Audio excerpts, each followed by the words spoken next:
First of all, I want to commend my colleague, Senator Chris Andrews, for introducing the Equality Miscellaneous Provisions Bill.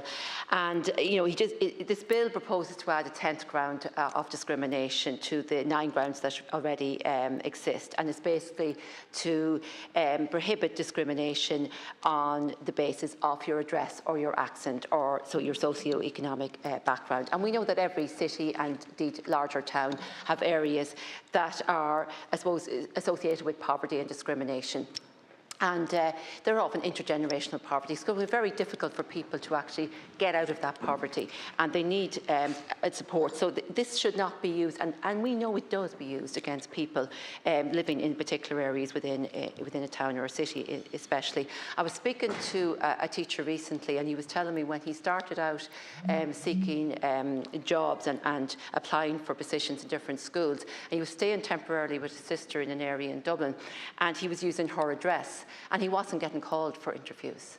So he thought to himself, God, what's going on here? So he actually changed the address he was using and started using a different address, and next thing he was called for interviews. So it was very obvious that her address, and I'm not going to say where it was, but it was an area of Dublin that would have had a lot of bad press around poverty and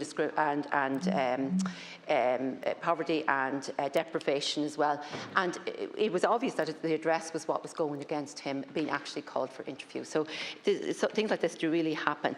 And if we go back to when sectarianism was rife in the north, people's addresses were used again to ensure that people from a certain background were given the jobs in an area. So if you came from an area that was perceived to be a Catholic area, and therefore you were therefore nationalist or Republican, every effort was made to ensure that you didn't get that job. Even came down to your name and the spelling of your name. We used to often think about Martin McGuinness spelled his name different to Ken McGuinness, and they were from very different backgrounds, and something like that was used. So it happens all the time, and I think we do need legislation to ensure that it doesn't continue to happen. It is disappointing that the government have sought to delay this bill for 12 months, and I would ask what my colleagues have been asking as well, that is reconsidered. Thank you.